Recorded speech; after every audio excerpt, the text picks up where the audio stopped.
keessuma keessaa jechuudha namoonni akka koo shakaalaa yookiin immoo kaddaamaa jedhamtanii mana namaa hojjettan obboleewwan kiyya of eeggannoo guddaa godhaa jechuudha.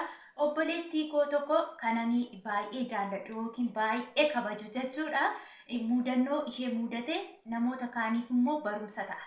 Isinis mudachuudhaan ni mala hin beekamu mana nama ga'uu hin beekan namoonni haaraa dhuftanis ta'e akkasumas immoo namoonni mana nama ijoollee wajjin jirtan ispeeshaal keessumaa nama carraa qabu bichatu mana ijoolleen hin jirre jira malee hundi keenya ijoollee nama guddaas ta'e xinnaas ta'e akkasumas immoo nama umuriin adeemaa warri kunuunsinu jechuudha.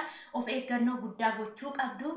Waan obboleettii kiyya mudannoo obboleettii kiyya mudate irraa sheer isiniif gochuudhaaf an dhufee jechuudha. Baay'ee tokko waan garaa nama nyaatudha. Dhugaa dubbachuuf baay'ee na sodaachise baay'ee tokko waan cindiqina godhedha jechuudha. Kanaaf immoo isin immoo irraa barattu je'eetiin abdii guddaan qaba jechuudha. Egaa maaltu ishee mudate yoo jettan asmaanis immoo nagaan daganne nagaa fi araarri jaalalli waaqayyoo isiniif haa baay'atu. Obboleewwan kiyyaa amantaa biraa taatanis nagaan isiniif haa ta'u isiniin jechuun jaalladha. Egaa guyyaa har'aa mana haadha kooftuubii tin argama jechuudha. Haadha kooftuu chaanaalli kun kan inni baname akkuma maqaan isaa chaanaala kanarratti haadha kooftuu jedhudha jechuudha. Warri mana haadha kooftuu dhuftanii nu daawwachaa jirtanii baga nagaan dhuftanii anaa dhufu isiniin jedheetiin jira. Egaa warri haadha keessan jaalattan, warri haadha keessan kabajjan, warri haadha keessaniif quuqamtan chaanaala kana guddisnee haadholii keenya akka gargaaruuf banamee jira chaanaalli kun jechuudha. Chaanaalli kun kan koo miti kan haadha koof miti kan nama haadholii hundumaati jechuudha. Kan keessanidhas kan koodhas itti gaafatamummaa kooti itti gaafatamummaa keessanidha. Namni kamillee viidiyoo irratti ejjete lakkisuu ni danda'a jechuudha. Eenyuyyuu namni miidiyaa ejjetus namni miidiyaan ejjennes irratti ejjechuu ni danda'a jechuudha. Kanaaf chaanaala kana haa jajjabeessinu haa guddisnu. Harmee keenyaaf obboleettiin chaanaala kana bante haadha kooftuu jettee bante jechuudha. Haadholii gaafa chaanaalli kun guddate maallaqa lakkaa'uudha jammaru haadha koof osoo hin taane haadholii hunduma keenyaa akkan gargaaru akkuma saboota warra kaanii irratti jabaadhee viidiyoo irratti hojjedheetanii haadholii harmi isaanii aannan buusuu dhabe beela'anii eebotanii akkasumallee haadholii bishaan qorraa dhabanii qorra keessatti uffata qaama isaanii irraa dhabanii rakkataa jiranii akkuma haadha keenyaa. Kanaafi gargaarsa haadholiif jedhamee banameera jechuudha chaanaalli kuni. Chaanaala kana kan banee jiru immoo sabboontuu Wallagga Lixaati jechuudha. Kanaafiyyuu namni kamillee kan taatan mana haadha kooftuubitti argamtanii laayik sheer godha. Namni sheeris godhe namni laayikis godhe guddaa galatooma waaqayyoo guddaa isinaa eebbisu rabbiin harka keessan itti fayyaa isinaa bulchu isiniin jechuun jaaladha. Egaa asuma kanatti aanseetiin immoo jechuudha viidiyoo ani har'a isinii qabadhee dhufe barumsa isinii ta'a jedhee itti yaade jechuudha. Obboleettiin keenya tokko magaala Xaayif biyya Saudi Arabiyaa keessa magaala Xaayif keessa jirti. Akkaataa isaa mana madaamii ishee irraa otoo hojjettuuti madaamii ishee geessite mana obboleettii ishee keessee biyya biraa deemte jechuudha. Makkaa bakka jedhan. Achuma Xaayif sana ta'eeti makkaa sana ishiin sababa kiristaana taateef makkaa sana ol lixuu hin dandeessu waan taateef mana obboleettii ishee keesseetiin deemte jechuudha. Obboleettii ishii sun immoo mucaa xiqqoo qabdi. Mucaa xiqqoo qabdi. Mucaa kana eegii gaafa jettee kushinaa keessa hojii ishee ajajanii jiru. Akka isheen hojii hojjettu. Qodaa akka ishee dhiqxu akka isheen mana qulqulleessitu egaa mana kaddaamaan hin jirre akkatti xuraa akkatti nama dabbaru baay'een keessan isiniif ifaadha jedheetiin yaada jechuudha.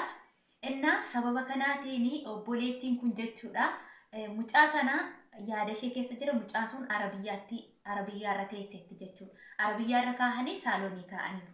Obboleettiin mucaa xiqqoo sana achuma bira teessi. Xiqqoo akka guddooti jechuudha. Nama of dandeesse nama waggaa 13 oliiti jechuudha intalli sun. Isheen sun immoo qodaa isaanii isaan xureessan sana kushinaarraa dhiqaa jirti jechuudha. Mucaan dhiitatee otuma ishiin bira teessuuti teessee bilbila ilaaltuuti mucaan dhiitatee finyoo isaa asii hizaama yookiin immoo qabattoo mucaa itti hidhan sana yeroo hiikkatu mucaan addaan gadi galabbaxameera jechuudha. Yeroo addaan gadi galabbaxamu sammuun kuni seraamikii irratti gadi buruqi jedhee sammuun suni dhiigee bakka sammuun gadi colfoq je'eetuma keessa bu'ee jechuudha. Colfoq beektu miti waan bokokaa tokko harka keessa galchitan akkasitti keessa bu'u sammuun asii gadee keessa bu'ee jechuudha mucaa sana. Irraani mucaan teessee mucaa sana ilaalaa jirtu waamte jechuudha hojjettuu sanaatiin. Gaafa mucaa goddanyaa koo sanaatiin waamtu mucaan kuftee jirti jettee harka naasuudhaan otoo mucaa isheen goddanyaa koo sun dhaqxee harkaan hin qabiin ofuma isheeti immoo harkaan fuutee ol arabiyyaatti deebistee iyyitee jechuudha mucaan sun. Gaafa iyyitu isheen hojjettuun sunis dhaqxee faanuma iyyitee jechuudha. Kan dura mucaa sana harkaan qabee ol qabee eenyudha? Obboleettii mucaa sanaati jechuudha. Waaqayyoo gaafa manaa nama baasee nama hin gatu. Haalas namaa mijeessaa waaqayyoo lubbuu namaas biyya namaattiin baasu waan dalga namatti ufe jalaallee nama baasa waaqayyoo jechuudha. Sababa kanarraanii achumaan nafa haadhatti dawwaluudha. Haati gara masjiida sanarraatii deemtee dhufuudha mucaa sana. Eenyu kana godhee eenyutu kuffise mucaa gaafa jedhanii hin beeku jette.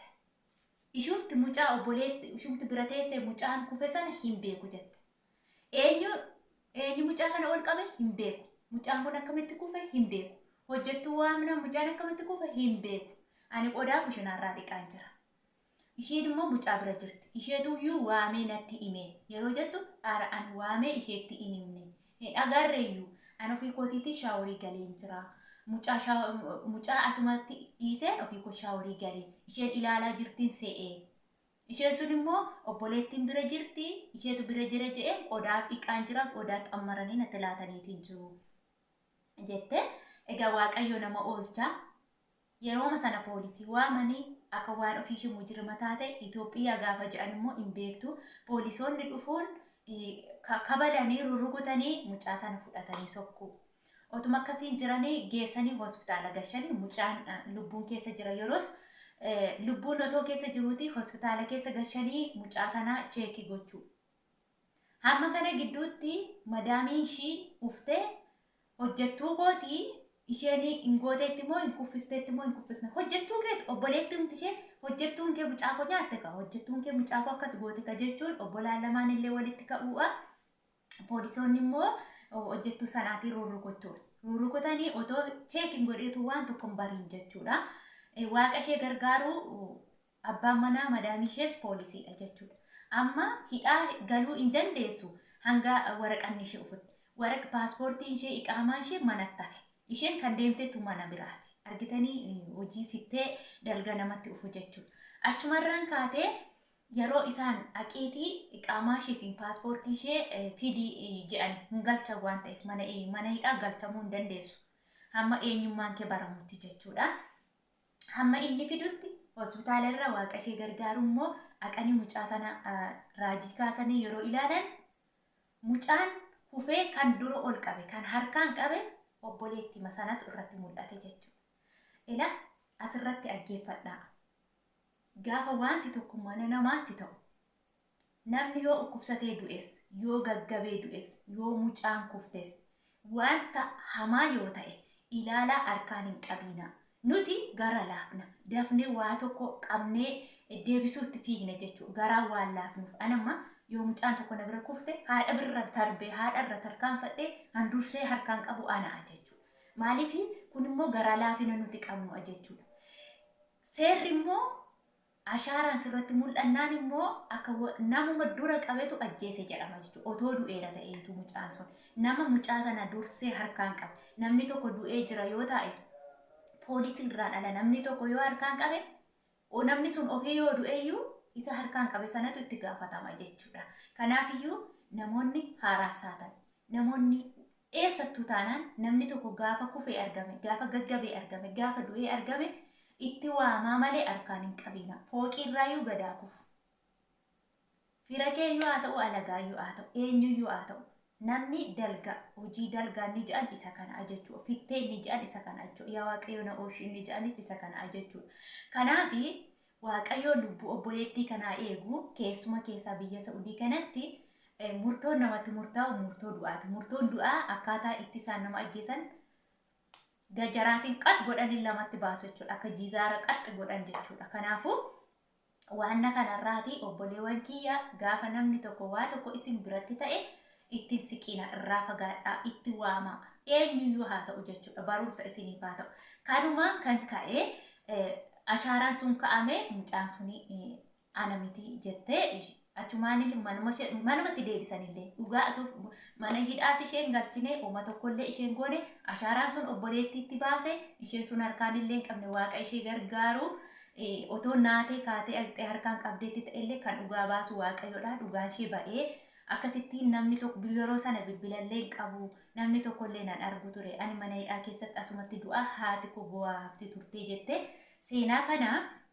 obboleewwan kiyya irraa barachuu qabu jettee natti himte jechuudha dhugaa dubbachuuf baay'ee garaa nama nyaata kanaaf iyyuu obboleettiin kun hin hidhamnes oomas hin taane mucaan sunis immoo akka carraa ta'ee sammuusaa sana opereeshinii godhane mucaan sun fayyee jedhanii har'a yeroo ufan jette hammaarraa mucaan suni manichumaa obboleettii ishee sanaa jirti walittillee dallananii deebite ofuu isheetillee jechuudha haati mucaa sana ana aasifi mucaan koo na sodaatteetu akkasnaan jetteetiin bilbila bitteefi jechuudha dhugaa dubbachuuf ofii ishee bilbila saamsoongii bitteefi jechuudha maaliif otoo duuteetti ta'ee saamsoongii miti ofiif duutee turte namni ishee dirmatu hin jiru waaqayyootu ishee dirmate malee akkasitti lubbuun obboleettii keenyaa oolee jira waaqayyoon nama oolchaan nama gargaara akkasuma waaqayyoo hunduma keenyallee lafa jirrutti nu haa gargaaru nu haa eegu waan otoon beekin gochaa rifuu liphii akkas libsuu ijaa keessatti namatti dhufurra waaqayyo nu haa eegu isiniin jechuun jaaladha